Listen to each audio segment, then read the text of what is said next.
Candi Borobudur adalah satu peninggalan budaya terbesar di dunia, terletak di antara beberapa pegunungan di sekitar aliran Sungai Progo dan Elo di Kota Magelang, Jawa Tengah. Penemuan Candi Borobudur berawal dari perjalanan Sir Thomas Stamford Raffles ke Kota Semarang. Kala itu Pulau Jawa di bawah kekuasaan Inggris. Stamford Raffles yang memiliki ketertarikan dengan peninggalan sejarah menemukan informasi bahwa di kawasan Kedu ada beberapa susunan batu bergambar yang ditutupi semak belukar. Singkat cerita, dari informasi ini kemudian pada tahun 1835 Raffles mengirim tim khusus yang diketuai Cornelius untuk meninjau sekaligus membersihkan bangunan bersama residen Kedu. Kondisi bangunan saat pertama kali ditemukan digambarkan sangat menyedihkan.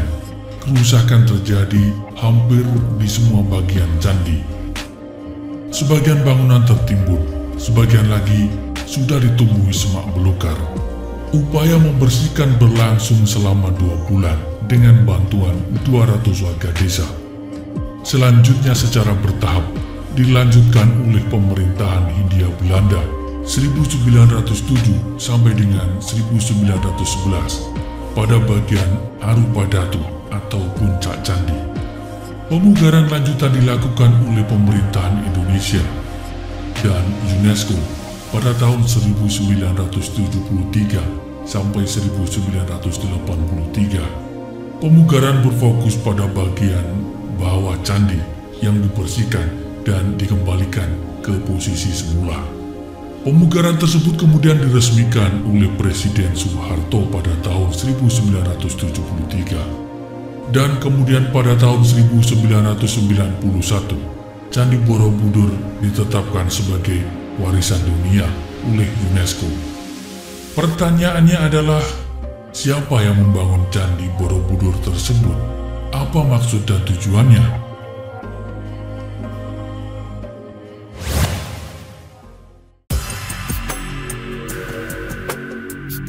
Sejatinya informasi tekstual mengenai Candi Borobudur masih sangat terbatas.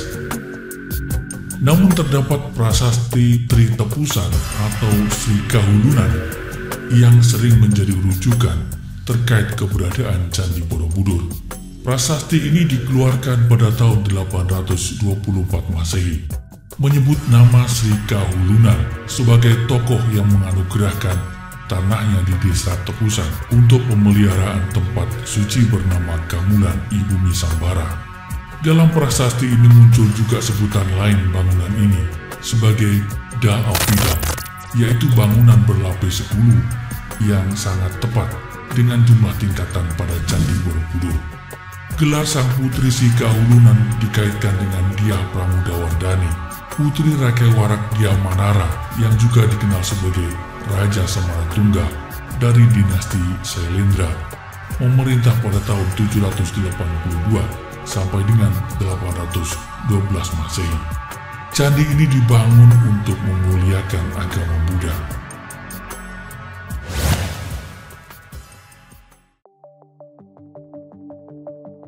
Dalam sejarah terdapat tafsir sejarah yang menelaah sumber dan fakta sejarah.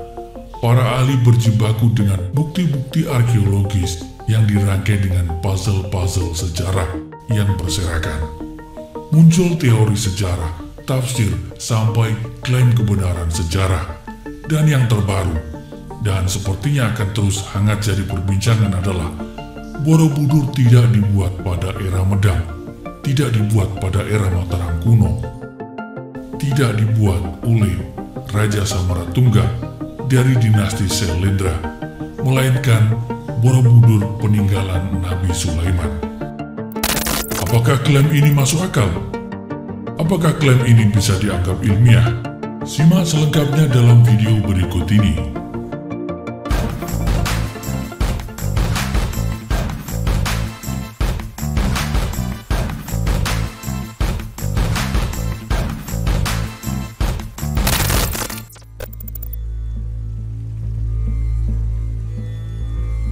Selama ini Candi Borobudur di Magelang, Jawa Tengah dikenal luas sebagai bangunan peninggalan sejarah bercorak agama Buddha yang ditandai dengan banyaknya arca Buddha tentu saja. Ini adalah penampakan denah dan tampang tipikal Borobudur dalam buku The Borobudur dibuat oleh LJM Faber.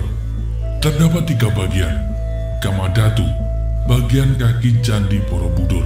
Terdapat Karma Wibangga, relief yang dipahat pada kaki candi, sejumlah 160 relief, masing-masing sisi 40 buah, diambil dari sutra atau kitab suci Karma Wibangga, berisi ajaran hukum sebab akibat.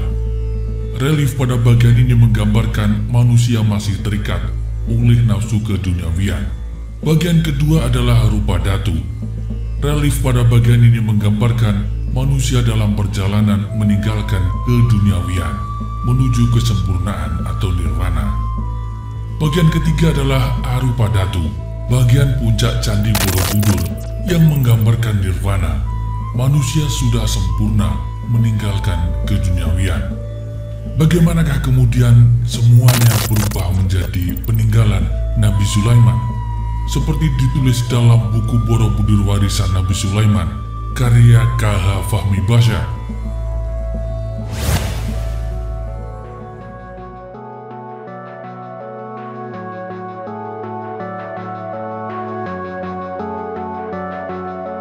Narasi yang menyebut Borobudur dibangun Nabi Sulaiman alaihissalam dimuat dalam sebuah buku Borobudur Warisan Nabi Sulaiman, karya Kiai Haji Fahmi Basha. Sedikit kita mengintip isi buku yang menghebohkan ini.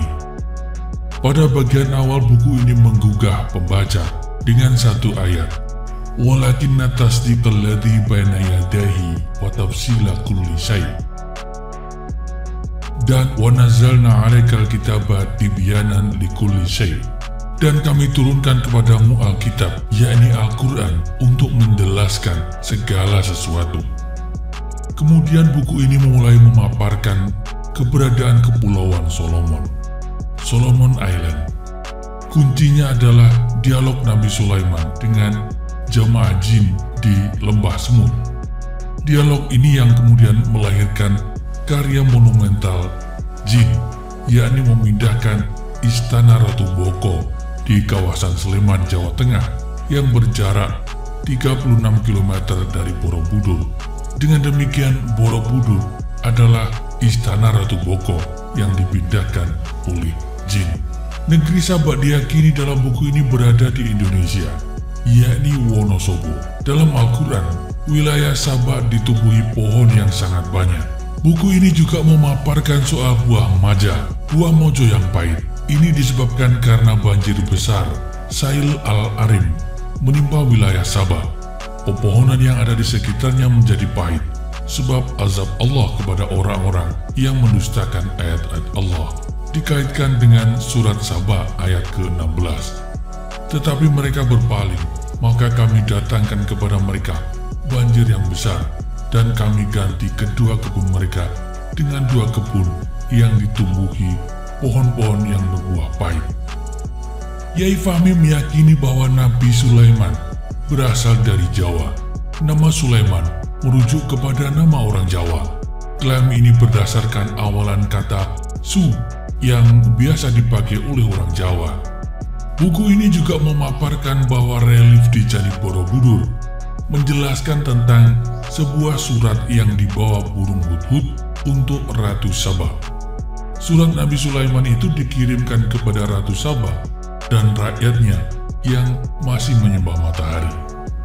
Kotak peti atau tabut yang berisi warisan Nabi Daud kepada Nabi Sulaiman diklaim terpatri jelas menjadi relief di Candi Borobudur.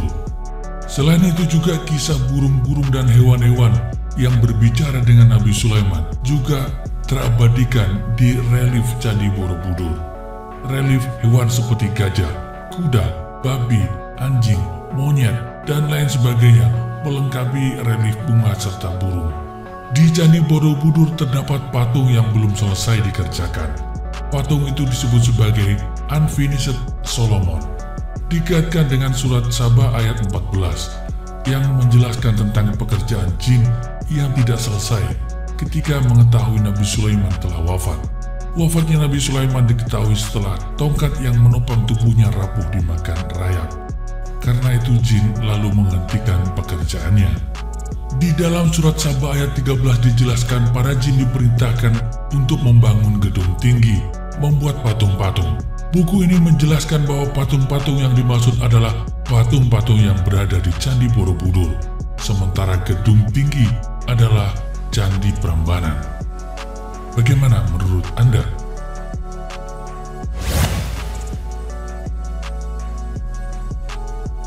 Buku Borobudur warisan Nabi Sulaiman menggunakan pendekatan yang berbeda dengan narasi sejarah pada umumnya. Di dalamnya tidak ada keterangan yang menjembatani ayat dengan jejak dan temuan arkeologis. Tapi bagaimanapun juga teori-teori yang dikemukakan sulit dibantah karena sendi-sendi argumentasinya disandarkan pada ayat-ayat dari kitab suci. Namun sebagai penutup, admin sedikit memberi komentar terkait buku Borobudur warisan Nabi Sulaiman. Pada bagian prolog, sejak Van Eyck tahun 1817 mengatakan bahwa Borobudur adalah candi Buddha, sampai sekarang pernyataan itu dianggap sebagai kebenaran. Pada saat itu, orang yang mendalami dunia kepurbakalaan di Indonesia berdasarkan Al-Quran sangat sedikit dan mungkin belum ada, karena tafsir Al-Quran pertama dalam bahasa Indonesia baru terbit pada tahun 1928. Dari prolog ini, admin sedikit berharap bahwa uraian di dalam buku ini menyantumkan atau menukil beberapa pernyataan, sumber-sumber tafsir sejarah, memberi informasi silang yang bersumber dari kitab-kitab tafsir. Nyatanya tidak ada. Misalnya membandingkan dengan kerajaan Sabah ada di mana.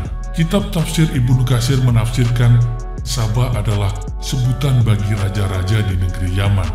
Tafsir Al-Misbah menulis negeri Sabah berlokasi tidak jauh dari kota Sana'a, ibu kota Yaman saat sekarang. Negeri Sabah atau negara Ma'rib dikelilingi dua kumpulan kebun di sisi kiri dan kanan. Kemakmuran negeri Sabah dilukiskan dalam kalimat baldatun thayyibatun warabun ghafur. Terakhir pendapat admin, energi buku ini terkuras habis untuk ngulik mematematikakan Al-Quran, jumlah huruf, ayat, urutan surat, dan mendrive semuanya ke Pulau Jawa yang diyakini sebagai negeri Sabah. Seakan Al-Quran diturunkan untuk Jawa. Islam yang rahmatan lil alamin tersamar di telan hitung-hitungan tersebut. Misalnya dalam buku tersebut, untuk menguatkan Borobudur adalah peninggalan Nabi Sulaiman di tanah Jawa, dijelaskan bahwa superset pas dari piramida 23 itu adalah balok Al-Quran. Balok yang terdiri dari 23 kali 23 kali 12. Jumlah baloknya 6.348 balok. Adalah persis sama dengan jumlah ayat Al-Quran bersama basmalah pembukanya. Jadi setiap balok pada piramida 23 ini adalah mewakili ayat Al-Quran. Itulah Borobudur versi Al-Quran. Itulah peninggalan Nabi Sulaiman di tanah Jawa. Para ahli menyebut ini sebagai takalluf fi fahmil Quran, pemaksaan dalam memahami Al-Quran. Padahal kalau kita belajar ilmu Al-Quran sedikit saja, terdapat 5 mazhab di kalangan para ulama Al-Quran berkaitan dengan penghitungan jumlah ayat, yakni mazhab penduduk Madinah, Makkah, Syam, Basrah, dan Kufah. Menurut mazhab penduduk Madinah, jumlah ayat Al-Quran 6.217 ayat. Ada juga yang mengatakan 6.214 ayat dan 6.210. Mazhab penduduk Basrah mengatakan jumlah ayat Al-Quran adalah 6.205 dan dalam versi lain 6.204 dan 6.219. Menurut mazhab penduduk Makkah, jumlah ayat Al-Quran adalah 6.220. Mazhab penduduk Syam beda lagi, jumlahnya adalah 6.226, dan mazhab penduduk Kufah jumlahnya adalah 6.239. Ini adalah perbedaan pendapat ulama Al-Quran. Apakah satu benar yang lain salah? Bukan di situ esensinya. Jumlah ayat bukanlah sesuatu yang prinsip dalam Al-Quran, karena kandungan nilai di dalamnya jauh lebih penting daripada hitung-hitungan jumlah, nomor urut, dan lain sebagainya. Allahu a'lam. Tema yang dimuat dalam video ini terjadi puluhan bahkan ratusan tahun silam, sehingga sangat mungkin tidak sama persis seperti asal kejadian. Catatan sejarah bisa saja berbeda dengan bukti dan kenyataan. Terhadap hal itu, admin terbuka pada setiap masukan. Admin juga tidak menganggap bahwa yang kami sampaikan adalah satu kebenaran tunggal. Admin menerima setiap kemungkinan dan masukan. Terhadap figur dan tokoh yang diceritakan, admin berlepas pandang dalam menilai, menghakimi maupun menghukumi. Kami memegang kaidah, wa ma jara baina sahabi naskutu. Seluruh yang terjadi antara para sahabat sengaja kami perluas artinya jadi sejarah secara umum. Kami diam, tidak ikut campur, tidak membahas. Di mata admin, masa lampau dan seluruh dinamika di dalamnya adalah hikmah. Terima kasih. Salam hangat. Assalamualaikum warahmatullahi wabarakatuh.